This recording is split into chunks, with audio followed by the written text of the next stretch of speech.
Does the management think the tooth fairy pays for the capital expenditures?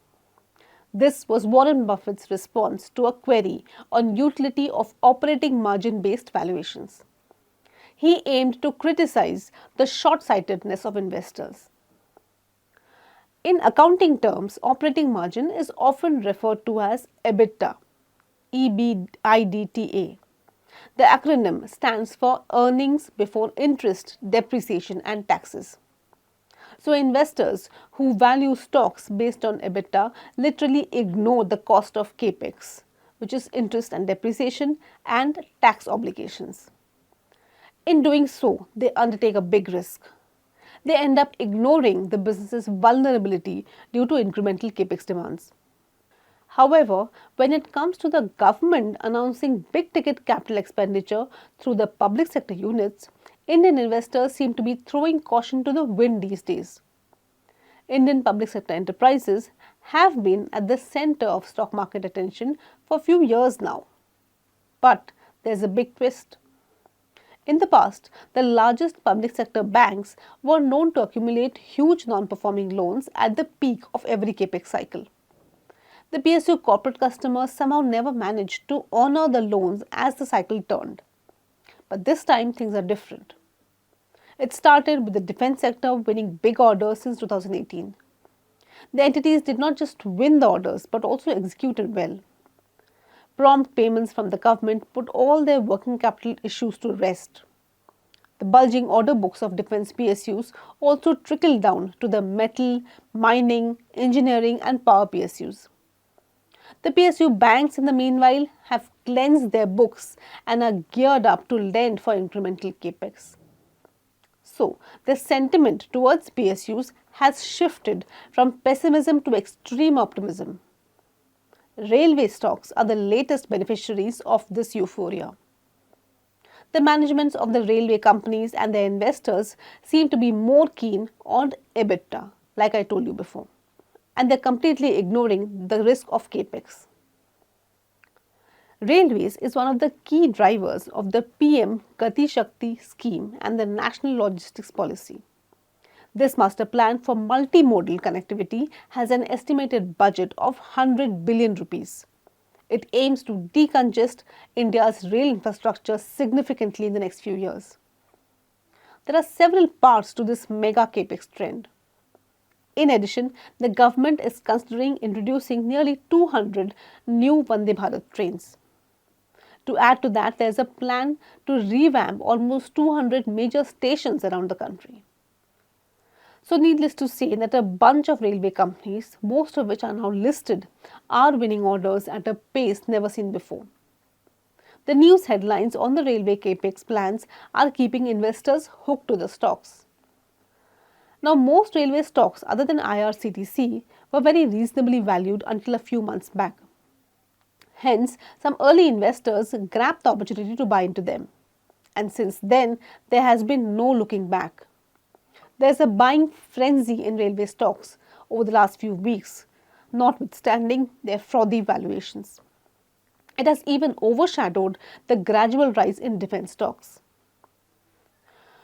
No doubt, the railway sector deserves a re-rating thanks to the bulging order books. But I believe the markets are likening railways to the defense sector too much, too soon. Despite the government's increasing focus on capex, Indian Railway has been losing its share to road and air transportation for decades. The railway's share in total freight traffic has come down from around 89% in 1950s to around 28% currently. In comparison, 40% of the long distance freight volumes are carried by trains in the US. The railways have attempted to claw back passenger traffic from air travel by introducing high-speed trains. However, so far the execution rate offers no comfort. So relying on the capex announcements alone can be the biggest undoing for investors in the sector. Rather, investors should notice that technology-led changes in few railway stocks. For instance, IRCTC is not just in the business of online railway ticketing, catering and packaged drinking water. Rather, with the help of artificial intelligence, the company is now generating smart algorithms for predicting trends in ticket reservation. Moreover, IRCTC is also using AI to upkeep the hygiene and safety conditions of its catering units. Urcon is not just a company executing build, operate, transfer BOT projects for railways. Rather, the company is now a significant player in renewable power, that is solar energy. RITES has leveraged technology to offer third-party inspection, quality assurance, construction supervision to clients other than railways too. RailTel Corp, a leading PSU telecommunications infrastructure provider that focuses on offering high-speed broadband and networking to the railway sector, now offers comprehensive data center solutions. But here is the interesting fact. While IRCTC continues to fetch consistently high margins and return ratios, its other technology-led peers in the railway ecosystem do not impress as much with their bottom line growth or their return ratios. Check out the company's historical and current return ratios and valuations here. Even then, the stocks have seen a massive re-rating since listing and investors are falling head over heels to grab a share of the railway stocks pie.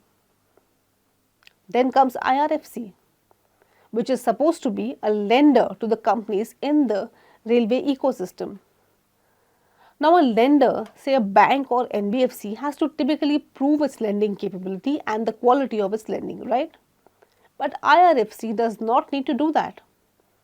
Thanks to its recent massive capex plans on Vande Bharat trains, IRFC is expected to see its loan book swell. But the quality of such loans is already guaranteed by the Government of India. Plus, the company is exempted from taxes. Therefore, the nil NPA and the profitability of IRFC are both vulnerable to any policy change on the part of IRFC's only client, the government. Yet, the stock continues to hit new highs every few trading sessions. So, investors need to be careful about going overboard to ride the railway capex opportunity. Also, keep this in mind before replacing defense stocks with railways. High execution rate is a given for defense stocks due to national security concerns. But the valuations of railway stocks can get derailed with even minor delays in execution. Hope you like this video. Thanks for watching.